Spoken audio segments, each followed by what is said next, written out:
Hi, my name is Nathan Scalise, and I'm here to talk about cocaine.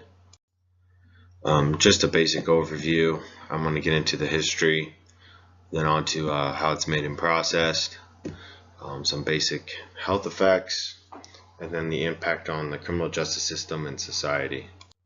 Kind of touching into a short history of the drug and plant. It was first seen in 3000 BC that the Incas used the plant to cure high altitude sickness. When they would travel, they would take a piece of the plant and chew on it as they were traveling, and they would experience an accelerated breathing rate along with an accelerated heart rate, and this would in turn compensate for the lower oxygen levels in the air and accelerate their breathing to try to bring in more oxygen to the body so they wouldn't feel dizzy or nauseous as they were walking. And then jumping forward to the 1880s, cocaine itself was being used by the medical field to treat a wide range of illnesses, as being used as a strong painkiller. This was a strong enough drug that when doctors would need to subdue a patient, they would inject it into the patient, and the patient would almost go completely numb and limp and paralyze them in a sense, so they could take control of them. But then Coca-Cola, back in between 1886 and 1929, actually had traces of the cocaine plant itself in the soda drink. And when you would drink it, it would give you an actual high and increase energy levels, and this was because of the coca plant itself. And the original name of Coca-Cola used to be Cocaine Cola until the drug was barred illegal in the United States. And kind of getting into two methods of how it's made. Two methods are used: the solvent method and acid method. The solvent method, the coca plants are first chopped and then mixed with kerosene and diesel. The mixture is heated. The byproduct that is left is cocaine sulfate. The sulfate is mixed with lime to form a paste, and then into the acid level method. Again, the coca leaves are chopped, mixed with dilute sulfuric acid. Mixture is heated. The byproduct again is the same, cocaine sulfate, and lime is again added to form a paste.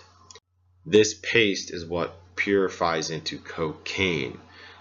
So to purify it and to get it to its simplest form, the cocaine sulfate mixed with lime is dried out to form cocaine hydrochloride. This hydrochloride is the original state of the powdered form of cocaine. And if you take the powdered form of cocaine and mix it with baking soda and water, it turns the powder into a solid rock, which is then the iconic crack cocaine. But kind of the health effects, I focus more on the uses itself. So powdered cocaine can be snorted, consumed, or injected. Crack is majority of the time just smoked. Powdered cocaine, snorting cocaine can result in the loss of sense of smell along with chronic nosebleeds. Consuming it behind the lip can reduce blood flow to the gums, decayed teeth, mouth cancer, and majority of the time just issues in the mouth, and it can also cause bowel decay down in the intestinal region. Injecting it, along with the basic side effects of cocaine, just increases the chances of contracting HIV and AIDS if you're sharing needles or using a dirty needle. Crack cocaine is the quickest form to gain a high for a user. This results in a wide effects: tooth decay, weight loss, erratic behavior, lung damage, chronic addiction, paranoia. The side effects are extremely harmful long term and can easily result in death. Disproportionate sentencing guidelines for the drug cocaine was it's been a current debate. The Fair Sentencing Act of 2010 brought the sentencing ratio from 101 to 18 to 1.